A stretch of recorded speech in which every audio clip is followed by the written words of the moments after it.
The Tao of Self Confidence, Episode 225. Welcome to the Tao of Self Confidence, where I share stories of amazing women who have discovered their inner journey to self confidence. Visit our website at thetaoofselfconfidence.com. Your inner journey to self confidence awaits.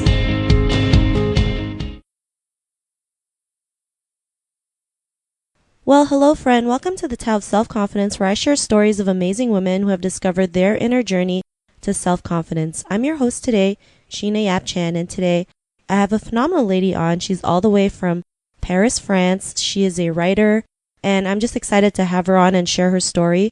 So without further ado, I'm going to introduce you to Erica Paredes. Erica, how are you today? Maybe you can fill in a little bit more about yourself to our listeners. Hi, everybody. So I'm Erica, and I am actually a writer by profession from the Philippines, but I am currently here in Paris studying culinary and taking a break from life. Awesome. It's always great to have a little break to kind of restart and recharge and refocus. So, it's pretty cool taking culinary in Paris. And Erica, what's your cultural background? Like any other Filipino, I'm a mix of a lot of things, but my dad's side has Spanish blood and my mom's side has Chinese and Filipino, of course. That's why, it's weird over here. Like everybody thinks I'm half something or they think I'm something else, but because they say I don't look like the typical Filipino, but I don't think there's a typical Filipino look. We all look different.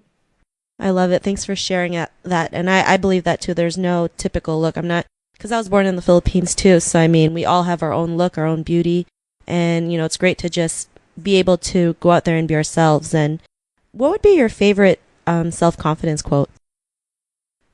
A lot of the time, I save these quotes. A lot of people think that it's cheesy to post quotes like that on Instagram, but I really don't care because a lot of the time, like, it resonates to so many people, not just me, especially when you're going through certain times in your life when you're not sure about something or whatever. And a lot of the time, it makes me think about, it's like, even if the quote can be slightly cheesy, I guess, it's okay because it makes me reflect more on what's going on in my life at the moment, not settling or not making yourself small for anybody, because I think that a lot of women have the tendency to do that.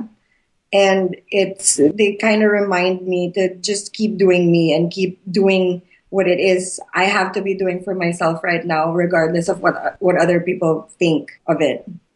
Awesome. And I love that. And it's true, especially as Asian women, we tend to settle because we've been programmed by our families or, our surroundings that, as women, we shouldn't make any noise. We should just be doing what we're told. So, I really like what you mentioned. And in your own words, how would you define self-confidence? I think self-confidence is it's not even about never being conscious or never being insecure or never being afraid, but it's embracing everything, embracing all those moments where you are scared, you are insecure, you are worried about something, but you embrace it anyway and you do it anyway, regardless of the outcome. It's really about taking a step forward whenever you don't want to, especially if you know that whatever you're going to be doing is going to be good for you in the long run. It's not being so conscious about what other people think of you. It's embracing and accepting who you are as a person, like your personality, everything from your body, your mind, your likes and dislikes, not being swayed by other people from the path that you're trying to walk. Awesome. Well, I love that. And it's true, right? It's all about taking steps forward. Even though, sometimes we may have a bad day or we feel like the world's ending, we can always get up and just keep going. So I love that definition that you mentioned. And what was your life like before your discovery of self-confidence? I think like any other person, but I speak as a woman and for myself. I actually think that this is the one question that I read on the email that I started thinking about this morning. I consider myself pretty confident now. And I think all throughout my life, people always viewed me as a strong, independent, confident person. And I guess I always was, but a lot of it was forced upon me. Like I was a gymnast from when I was 4 years old. And I was doing that for about 12 years and I was competing and they were really strict with us with our training and everything. So I feel like all the confidence I had before I became an adult was like this false sense of confidence. It was very shallow. It was a very surface kind of confidence because I had to be confident.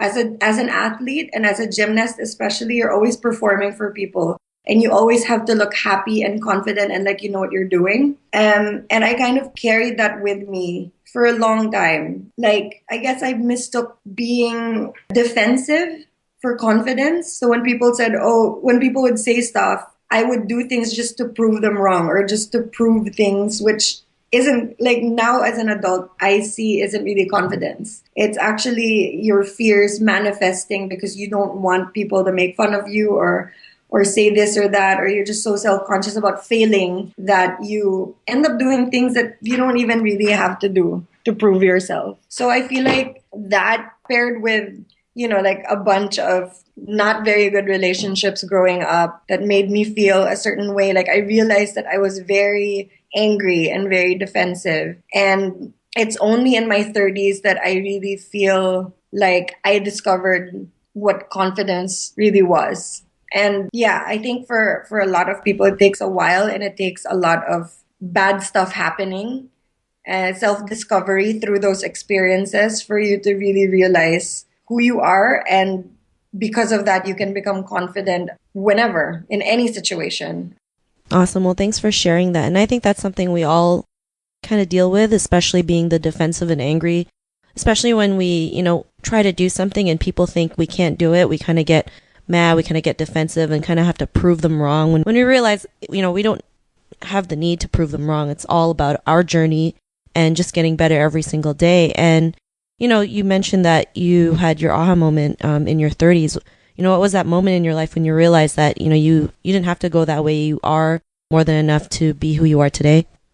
There was no like defining moment or anything because it, like you said, it's a process and it's a journey. It's not something that happened overnight. But I think like in my 30s, I went through a really bad depression and, I lost some really important people in my life, including this girl who was my best friend for a long time. She couldn't really understand what was going on. And I felt really crappy.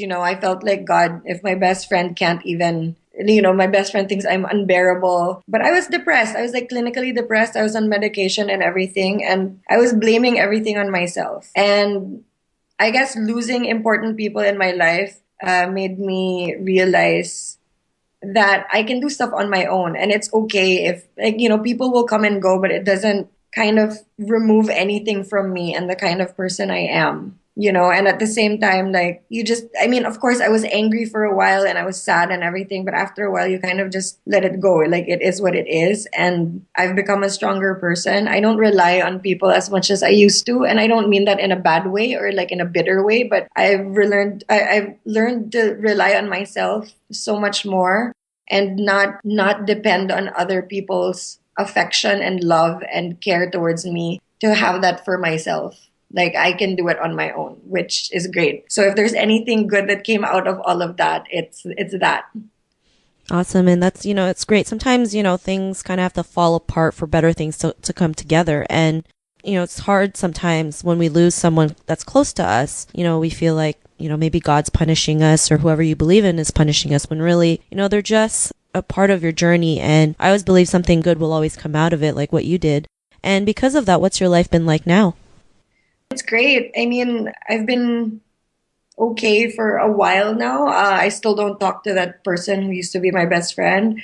I have cut off a lot of, not really cut off in a mean way. I never really had to say it, but I've kind of like started telling myself it's okay to do things for yourself. It's okay to choose yourself first over anybody else. I mean, the only person I would choose over me now is my daughter, and it's okay. I used to be such a people pleaser. Like I didn't want anyone angry. I wanted everyone to be okay, that I stopped taking care of myself. I started forgetting to do stuff I like, to really just realize that it's not being selfish, or it's okay to be selfish because it's not really being selfish. It's just taking care of yourself. So for me, it's like, why would I take care of everybody else but not me? So because of that, I made a lot of decisions in the past year. One of them was to come here and finally go to culinary school, which is something I've wanted to do for years, but never did, mostly because I was in a relationship and didn't want to leave and whatever. Yeah, it's like where I'm at at this moment is completely different from where I was even just a year ago. And I'm so much happier now, not because everything's perfect, but because I know how to handle things better. And I really try not to let things bug me so much. I have learned to let things go. I have learned to be more grateful for what I have and stop thinking about what I don't have. I am nicer to myself in the sense that I allow myself to fail. It's okay. I allow myself to not be perfect.